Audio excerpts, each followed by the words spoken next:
So hi guys, welcome back sa my mini vlog. So for today's video nga is for the linis ang person ng pakainan ng kanyang pusa dahil sobrang dumi na. Hindi lang nagreklamo ang mga pusa ko na sabihin ay maglinis ka naman, hugasan naman tong aking pakainan. So ayun, hinugasan ko na para sa kanila. So ayun sila, for the pakita ko lang, for the share lang. Ang cute kasi ng kulungan nila guys. So si Lily nga pala yung white, yung kulay itim si Tiny yan, hindi yan sa akin.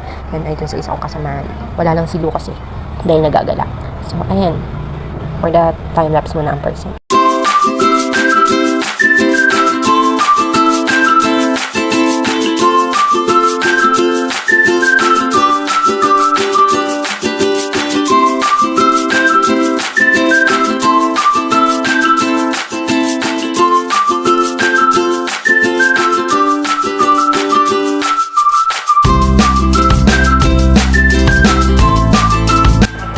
So, ayan guys, for the kain ng mga babies. Thank you. Bye-bye!